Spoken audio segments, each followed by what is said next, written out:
Happy Friday. Hope you had an awesome week and had a great 4th of July. Isn't it just fun when there's a holiday in the middle of the week? It definitely makes the week feel a little bit crazy, but it's nice to have a day off with some fun and friends and family or leisure, whatever it is. It's nice to have a random day off, even if you have to go back to work the next day. I hope you had a great time. I am, as always, excited to talk about the books we're going to talk about today. Today we are going to actually talk about books about an author, and that author is Agatha Christie.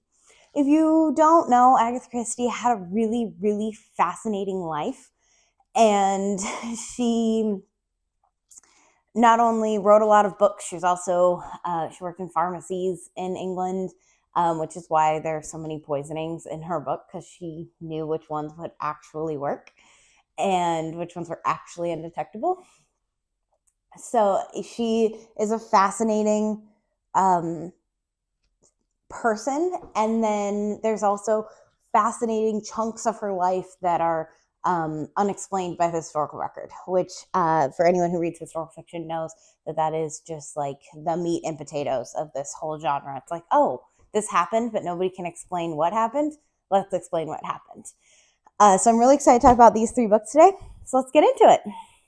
We'll go in chronological order, so I'm going to leave that over there. These 2 books actually take place at the same time. This one is The Mystery of Mrs. Christie by Marie Benedict, and this one is The Christie Affair by Nina de Gramont. They take place in December 1926. Over the same amount of time, there's 11 days where Agatha Christie actually went missing. That is a true story, and to this day, nobody knows where she went or why, and these books aim to explain exactly what happened and why she disappeared and then showed up 11 days later. They are both super fun reads. They definitely have some similarities, but they also have some differences. So this one is actually dual timeline. It goes back and forth between the courtship of Agatha Christie and her husband through World War I, all the way up until she disappears. And the other timeline is the disappearance and the timeline of those 11 days and what it's taking to find her. And then eventually where she is and the confrontation that is at the end. This book has another character who is featured in this one, but she doesn't really have any, like, what I'm going to refer to as screen time, even though they're books, which is Archie. That's Agatha Christie's husband. It's his mistress. And she actually starts the book and definitely is featured in this one far more than she is in this one.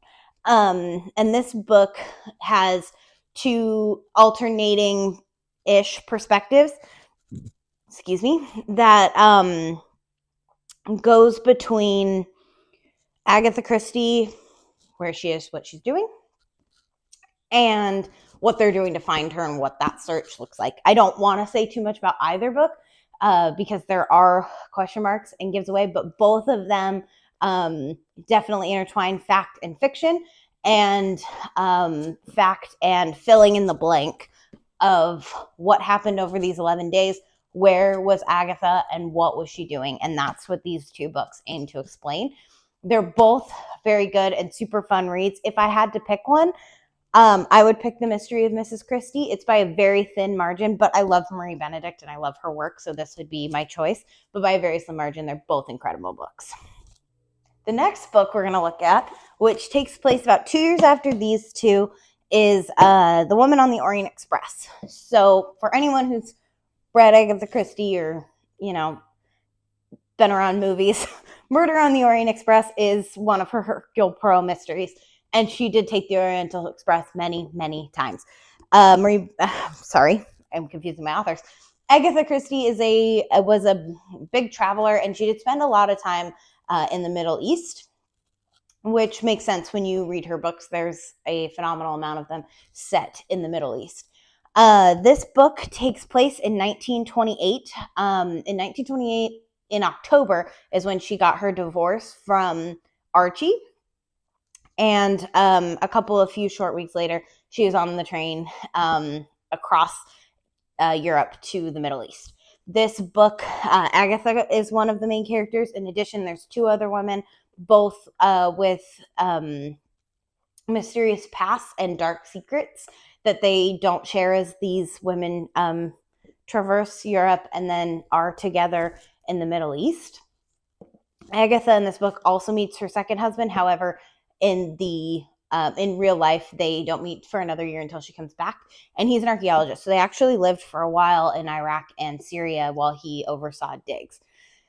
The book is a really fun read because it's got the qualities of an Agatha Christie mystery, but with Agatha Christie as a main character, which is a really fun thing for anyone who is an Agatha Christie fan. And I really enjoyed this mix of fact and fiction and getting to really be enveloped in Agatha Christie's world, but also through the guise of a mystery and what's going to happen and who's doing what. Very much a mystery on par with Agatha Christie, which is just such a fun read. All three of these books are really fun, especially I am a huge Agatha Christie fan. I have read some of her books. I've gotten into a couple of biographies about her. She's an absolutely fascinating person. And these three books just take the question marks in her life and really bring them to the foreground and try to provide them with an explanation. In addition to these three books, I would also recommend Marie Benedict and Kate Quinn wrote a novella that's available on Audible. It's only in audiobook form, unfortunately, but it's absolutely fabulous. And it blends the character of Agatha Christie from The Mystery of Agatha Christie, so in Marie's voice, with one of the main characters from Kate Quinn's The Rose Code, which takes place, for those of you who don't know, during World War II, trying to crack codes for the Axis, or from the Axis powers. The book, or this novella, takes place when one of the people who is the main character in The Rose Code reads one of Agatha's books and notices that there's some similarities to what they've been working on. And the question mark is, how does Agatha know this much? Should she know this much? Is that something she should actually know? And what's really fascinating is that's true. Like in her book, N.O.R.M., there is this question mark of why does she know this stuff? This is in the 1940s. She should not have this information unless somebody's given her this information, or she knows it because she's actively working in some kind of espionage. Nobody knows. It's a really fascinating novella. So if you are a fan of Agatha Christie, Marie Benedict, or Kate Quinn, that's another one that I would recommend that's got Agatha Christie in it. If you have read any other Agatha Christie historical fiction that I haven't talked about, I would love to hear what it is. Clearly, I'm a fan and definitely will read it. So please drop that below because I would love to know. Also, if you have a favorite Agatha Christie book or series, I'd love to hear that as well. I'm a big fan of Hercule Poirot, but to each their own. I haven't dabbled in many of the other ones, but I've enjoyed those.